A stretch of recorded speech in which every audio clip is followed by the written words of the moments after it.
Here's a quick look at our roadmap for today's explainer. We'll be hitting GS1 for Geography and Society, moving on to GS2 for Social Justice, then tackling GS3 with Economy and Environment. After that, GS4, Ethical Case Studies, and finally wrapping up with GS5 focusing on Assam Demography. Okay, kicking things off with GS Paper 1, Geography and Society, where we're mapping some major ecological and demographic shifts. As future civil servants, you absolutely have to understand how changes in our physical environment run parallel to profound changes in our society. We're going to begin with a massive, and I mean massive, physical shift. Definitely jot this down for your prelims. Right now, a staggering 36.79 square kilometers of prime wildlife habitat in Manas National Park is under persistent encroachment.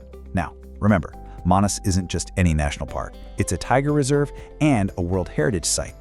And even though it made this amazing recovery after the unrest back in the 1990s, it's now facing severe land degradation. This is a huge deal. In fact, both the National Tiger Conservation Authority and the IUCN have issued severe warnings about this specific habitat loss. Now, I want you to contrast that physical habitat loss with an equally massive shift happening in our human demographics. While the physical landscape of Assam is literally shrinking under the pressure of encroachment, our human landscape is contracting in a totally different way. Assam's total fertility rate has absolutely plummeted down to 1.6. That is well below the replacement level, guys. It's a monumental shift for the state, and we're going to unpack the deeper socioeconomic implications of this when we hit our GS5 segment a bit later. Moving right along to GS Paper 2, Social Justice, focusing on securing the future. Stepping into the realm of governance and vulnerable populations, you'll want to add the Kawach program to your government schemes notes. This was just launched over in the Kokrajhar district, and it's got a really powerful aim: safe childhoods for a thriving India. But here's what makes this a fantastic case study for your mains answers. It's all about the methodology. Kawach relies heavily on interdepartmental convergence, basically getting different government silos to actually talk and work together, alongside partners like NAID and the British Asian Trust. The key action point you need to highlight is their focus on activating child welfare and protection committees, starting right from the village level all the way up to the district.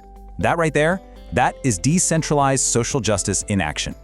Next up, we have GS Paper 3, Economy and Environment, looking closely at resource management and conservation.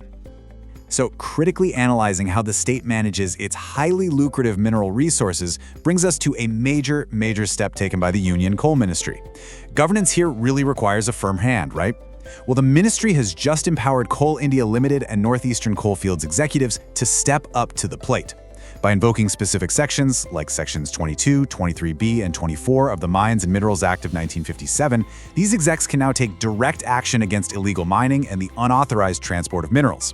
For Assam, where resource management is directly tied to state revenue, this kind of tighter surveillance is a highly significant administrative move to protect our national wealth. And this brings us to a fascinating contrast in how we handle environmental management in our state.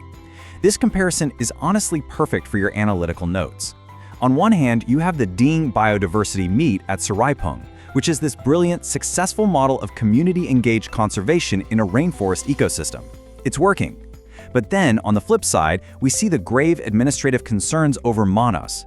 Critical habitats there, specifically the Kokalababari seed farm, which is basically a bastion for the endangered Bengal florican, are facing severe degradation because of illegal cultivation and encroachment. As an aspirant, you really need to be able to contrast these top-down administrative challenges with bottom-up community successes. All right, transitioning now to GS Paper 4, Ethical Case Studies, looking at community action in conservation. Whenever we step into topics of ethical behavior, duty, and community spirit for GS Paper 4, we are always looking for positive case studies, right? Well, here's a wonderfully positive one. Nature, community, and conservation. That was the central theme of the Dihing Biodiversity Meet at the Sorapung Forest Village. It just beautifully encapsulates ethical action at the grassroots level. It proves that true conservation isn't just about passing laws or building fences. It's about seamlessly integrating a community's traditional indigenous knowledge with a shared, deep-seated sense of environmental duty. This perfectly illustrates the sheer power of youth involvement. During this meet, students actively dove into place-based learning. They even conceptualized and produced a short documentary titled Pintuka Panchi. Think about that.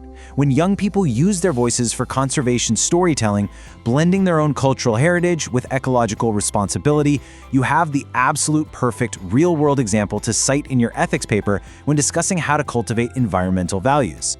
Finally, we arrive at GS Paper 5, Assam Demography, and what we are calling the fertility paradox. We've reached the analytical climax of today's explainer, focusing on our Assam-specific GS Paper 5. We need to impartially examine a huge phenomenon.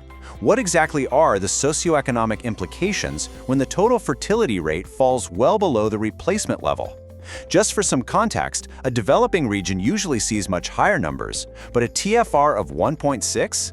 That mirrors wealthy, industrialized nations. The cradle isn't just emptying, the very fundamental structure of our society is transforming right before our eyes. Looking at the data over the past 2 decades, the trend is literally undeniable. We've gone from 2.6 back in 2005 all the way down to 1.6 today. That is a stark 38% decline. And actually, when you break it down further, urban areas are even lower, sitting at just 1.2.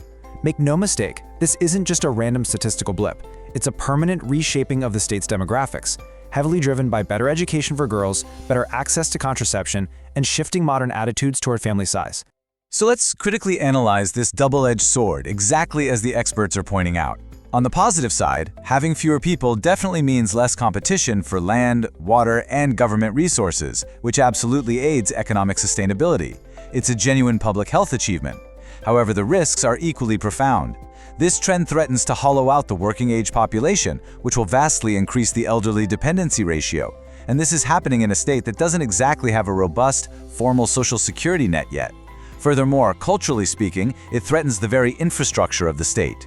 With a shrinking population, sociologists are raising real warnings about the long-term survival of the Assamese language and that unique communal way of living built around our traditional namgars. As we wrap up this explainer, I want to leave you with this mains practice question to really test your analytical skills. Can you balance the economic benefits of a falling population against the severe cultural and demographic challenges it brings? I highly recommend you practice writing this out. Keep taking those structured notes. Stay relentlessly focused on mapping your daily reading to your syllabus and keep preparing hard. What kind of future are these demographic shifts building? Think about it. See you in the next explainer.